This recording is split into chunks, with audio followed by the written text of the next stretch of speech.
I'm not gonna lie, I have a soft spot in my heart for Josh Reynolds. All I can think about, much like a lot of you, is Josh Reynolds dropping those passes on key third downs and fourth downs against the 49ers in the NFC Championship game. But did you know that he had just a 9.4% drop percentage in the regular season? He was a mostly dependable receiver, a very good receiver at that. Definitely serviceable while we were getting Jameson Williams out of his suspension and kind of getting him more acclimated to the offense. Very serviceable. In fact, he hit 60 yards of receiving or more in 4 of the first 5 games before Williams finally did come back. Josh Reynolds, should we bring him back next year here in 2024 or not? He's an unrestricted free agent. Let's talk about it. Now, there are plenty of reasons why you don't bring back Josh Reynolds next year, right? You have Amon-Ra, Sam Laporta, Jahmyr Gibbs, David Montgomery. You have Jameson Williams, who is really starting to come on. You can just see that he's starting to click and get things going here. He's getting smaller routes run. He's running them well. He's being dependable. He's catching balls. He's doing well. And then you have Antoine Green, who I believe might take a huge sophomore step here in 2024. So where does that leave Josh Reynolds? You know, how big of a deal is he? How much do we need to sign him? That's obviously one of the cases against signing him, is that, hey, like, yeah, he had some good games and he really did fill in for us and he was a key integral part of our team. But as a team gets this good and the Lions were in the NFC Championship game, as they get this good, they start to need better players and players that are a little bit more skillful at their position than a guy like Josh Reynolds. You don't always need that dependable guy. At some point, you're like, hey, people want to come to Detroit. We're looking at free agency in the NFL draft, and we're likely to find a guy or two here in the NFL draft. I do believe that we will draft a receiver somewhere along the lines of the first to 4 rounds to add to our pretty decent depth already, and really, in my opinion, one of the more underrated receiving cores in the entire NFL. So when you start thinking about this list of guys that we already have and a couple guys here or there that we may get with free agency in the NFL draft, you're going to see that Josh Reynolds, his numbers are going to go down, and how badly do we actually need him? And it's tough because I know you want to keep your heart in this. Josh Reynolds has been a guy, and he's just been kind of true to Detroit, and there's so much good about him. In fact, let's talk about that now. He obviously has the rapport with Jared Goff that he's built in his time with the LA Rams with Goff already, and now here in Detroit, and now he's more familiarized with Ben Johnson's offense.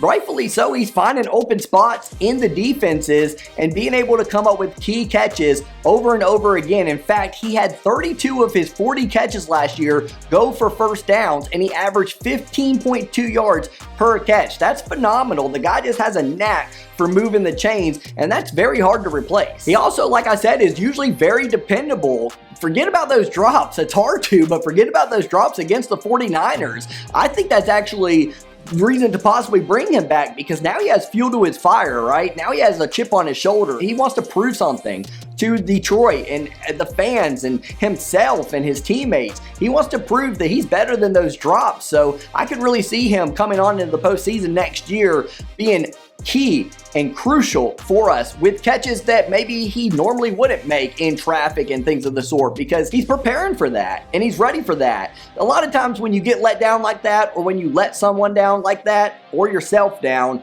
you come back stronger than ever if you have the resiliency that you need to have. But one of the biggest reasons, and the reason why I personally am going to say I would like to see Josh Reynolds back here in 2024, he ranked 9th out of 136 receivers given a certain amount of snaps in PFF run blocking grade. So he's literally a top 10 run blocking receiver in the entire league. And so when you're seeing Jahmyr Gibbs and David Montgomery sprout off these longer runs, and we're having a better run game than you've ever seen Detroit have, possibly in your entire life, depending on how old you are, minus, of course, the Barry Sanders years where he did things on his own, but I'm talking about a consistent run game with gaps and things that you need from a good offensive line and good run blockers. A lot of that is due in large part to the receivers blocking, how good they are at it, and Josh Reynolds is one of those guys. 9th out of 136 receivers in the league. All that added to the fact that he's not going to be a huge salary cap dent for us, in my opinion, if he's reasonable. That could be huge. It's a lot like the Emmanuel Mosley situation that I talked about in my last video. It's kind of low risk, high reward, right? And now you have a reliable guy who can move the chains, blocks well, generally catches exceptionally well, like outside of that San Francisco game, that dang San Francisco game. And I think ultimately you just got to keep the guy here in 2024. I think you have to find a way to sign him. He is a guy that you cannot let go, and he's just a Lion true and true. Unfortunately, I do believe that eventually Josh Reynolds is going to be kind of seen out of Detroit slowly but surely if we continue on with the success that we're having, right? Because we're just going to bolster up our receiver group. More and more guys out of the NFL are going to think it's cool to go to Detroit if we continue to go the route that we want to go. That's just kind of what happens. I'm a Michigan fan as well. I've seen a lot of that where we've lost some key recruits leaving slowly but surely because with competition breeds guys going elsewhere, right? And losing some guys that you maybe don't want to lose because you're getting better and because you're just better across the board and it's a meritocracy. Somebody's got to win and some other people have to go. But for now, I'm saying that Josh Reynolds stays in Detroit. I do think they'll get it done.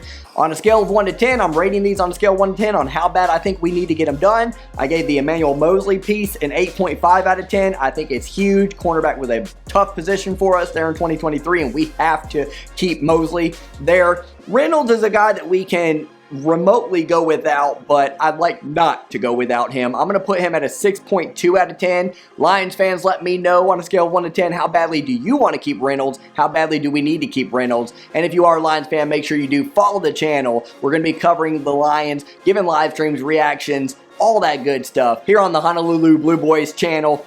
Not easy to say. We'll see you in the next one.